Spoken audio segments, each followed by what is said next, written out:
All right, this is David Brox with Coach Streit and the Bonner Springs Braves, fresh off a tournament win at Eudora. Talk a little bit about the early season and what you think of the team so far early in the season. You know, going into the season, really everything on paper looks good, but we still have to play the ball games. And I know there were going to be some matchup situations that might work in our favor, but we went into the Baser game, and I think maybe I didn't do a good enough job coaching and getting our players in the right, position for a lot of things, and we ended up with a loss, and it was a big-time loss. It was almost embarrassing as a coach to run into that. And so we sat down from there, my coaching staff and I, and decided we were going to focus a little bit more on tape, looking at what we can and cannot do against certain teams. And, since then we've gone 3-0, beating Harrisonville, Eudora, and Truman down at the Eudora tournament to win the championship this past Thursday. Today I brought with me 3 of my 7 seniors. These 3 have been in the program all 4 years. Really, I look up to them to be the leaders of this team, and that includes Aaron Devontae to my right, and over to my left, Antonio Rourke and Devontae McGee. And I think, these guys really show or classify what Bonner Springs basketball is to me. They're ball players, they want to be in the gym, and they just want to win, and they'll do what it takes to get there. So that first game wasn't a complete throwaway. You actually went and looked at the film of that, or did? Yeah, I think there's always things you can learn from games you lose. And, looking back, we started with Aaron at the point, and I thought that'd be a great mismatch problem, but I think it put a lot of pressure on Aaron to have to do things that he typically doesn't do. He's a guy that can create and see things, and this time he was worried about taking care of the ball. His shot wasn't quite there. And since then, we've moved Antonio pretty much over to the one. Puts the ball in his hands. He's more of a playmaker. And it's brought him a little bit more involved in the game as well, and that's allowed both Devontae and Aaron to freely flow around the offense and get their shots. So Devontae, start us out. Talk about how you guys from a player perspective took that first loss and how you were able to turn it around and find success in Eudora. We took that first loss pretty hard. As soon as we got in the locker room, we all just kind of huddled up and then just said it's going to be all right. First game never defined the team, and we just picked it up in the Eudora tournament, tried to start off pretty strong and then finish strong. So, Antonio, talk about the tournament specifically. I didn't think I got to see a little bit of the championship game. You guys didn't look like you played anything differently, but what was the difference in what you guys were able to do? We just went into it as a team mindset instead of having individuals. We always talked about after the first loss, it's like we got to stick together as a team and not think about it as 5 individuals out there on the court. And I feel like that played a big part in what happened in Eudora. So, Aaron, talk a little bit about your preparation over the summer, getting ready for this season, and how optimistic you are about what you guys are able to do this year. Just preparing for the season, we've been mainly playing in tournaments with our team and getting our team in a bigger tournament so we could find that chemistry before we actually came into our season and find something that clicked. And then we finally got our first 5 that we knew we were going to come before in the season, and we just came out, and we came out in the Eudora tournament pretty hot. So, yeah. 7 seniors, you guys got a lot of leadership. Do you guys just kind of pass it around, or do you guys look to any one individual to be kind of one leader on the team, or is it kind of a group effort? I would say it is a group effort, but as more of a vocal leader, I would say Byers is probably our main vocal leader. He's used to it from football, and then the rest of the seniors usually just lead by what we show on the court and how we practice every day. We don't usually say too much, but Connor's probably one of our vocal leaders of the team. So, Coach, you got a very athletic team now, and you guys add Jamison Jackson into the mix too, with what he's able to do on the court. Talk a little bit about the athleticism that you have on this team. That's one of the things I think we're really blessed with. We don't have a lot of height as in big guys, since Tyler Howell graduated a couple years ago. But we do have length. And one of the things I've really been impressed with this group of young men is their athleticism.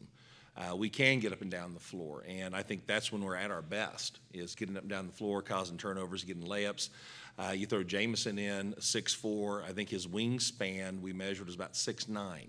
He's got some big old arms, and he's coming very handy on the front of that press that we've been running with our diamond and one, and has gotten some good points. I think these guys will attest to the fact that Jamison's kind of a forward and a guard's body at times. He does have good ball handling skills. His shot isn't the prettiest, but it will go in. But he works hard, and he's deceptively fast. And I think that kind of goes for the entire team. Well, it may be the length, but I mean, it looks like leaping ability. I mean, the dunks and stuff he had in that game, the one, it got me out of my seat. So, you talk a little bit about having that type of explosion on your team and how it can, spread the floor for your shooters that you have up here. With Jamison, it's one of those, he's really a kind-hearted kid, and he hates to see someone from another team or even on his own team upset or disheartened. But that's one thing we've had to work with Jamison is get that killer instinct. If he could, and I'm pretty sure he could, go up for a dunk every time he touches the ball, it opens up everything on the outside because now you have to worry about a true inside player, and then we've got the guns on the outside, which, can really take care of business. Devontae, talk about your early shooting so far. You've been knocking it down from outside. Talk about your off-season, work that you put in to be able to, get off to that quick start. Really what just brought my shooting ability better for this season was just confidence. Basically, the whole time I've been in this program, Coach Streit's been talking about my confidence with my shot. And this year, I think he put a lot of confidence in me. My teammates put a lot of confidence in my shot. They want me to shoot it every time I touch it, I'm open. And that's what I think how I just started off shooting good. So this league is always ultra competitive.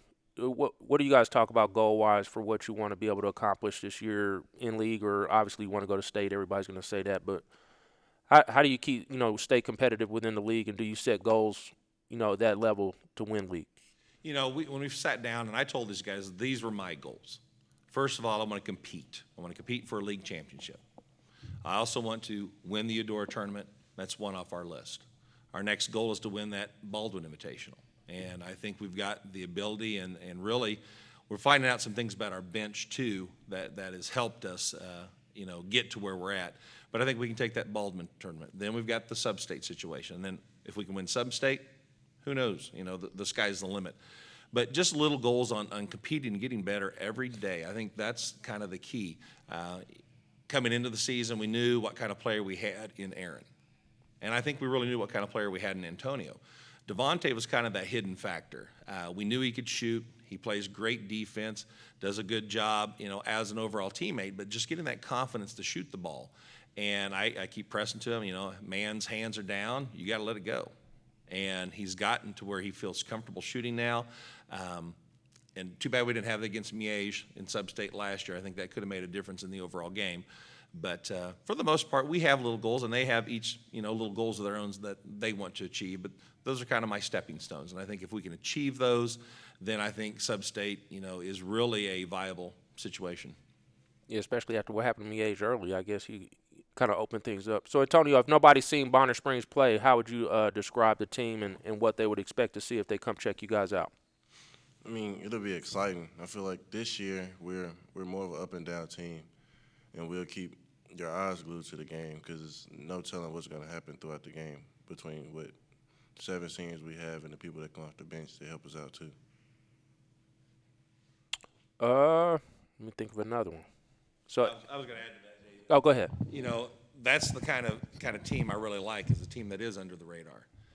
Nobody will step up and take notice, and then they're kind of surprised when they do play us. I know we started out the season, there were a couple of people picking us top 10 in the Prep KC area, and that's nice. Those situations are nice. But you want to be number one ultimately. And I think if we can stay down below the radar, have teams start to figure what we do, that's what's going to put us on the map is when we upset them. Mm-hmm. And that's kind of our goal, is to take care of those big teams that, might look at us, well, you're Bonner Springs, you're nothing because you're ranked 10th in the Metro. Well, hello. Well, we've got some athletes here. We've got some talent here. You better start taking notice. Our junior class is kind of small, but our sophomore group is big and very talented. Our freshman group, a couple transfers in, I think are going to be very talented. And our lower program in 7th and 8th grade, I think are going to be pretty good this year as well. So I think we've started the process to put Bonner Springs back on the map. So, Aaron, talk a little bit about your journey. I mean, you've been in the program 4 years. You kind of broke out a little bit last year. We recognized you on our SHUKC team. Talk a little bit about, the process these last 4 years and just being in the program and playing at the varsity level. It's been a very good process just by starting out to fill my game sophomore year, and then coming back junior year, I felt like I was one of the leaders, so I felt I can get my game going and show what I could do. And this year I just take it as I know what I can do, so why not share the love, show what Jameson can do, show what Devontae can do, and show what Tony can do. So that's how I take it as. Absolutely. All right, we appreciate you guys. Any parting words, Coach? Well, I think we're something in the making. We started off rough. It doesn't take anything away from Baser, very good team. They came out red hot, ready to go. We didn't. We're kind of putting that one to the side, remembering it for the next time we meet with them. But we've got Tongi on Tuesday, Piper on Friday. We're looking to hopefully go 5-1 into the Christmas break. Absolutely. All right, Coach, we appreciate you coming and good luck. All right, thank you. All right.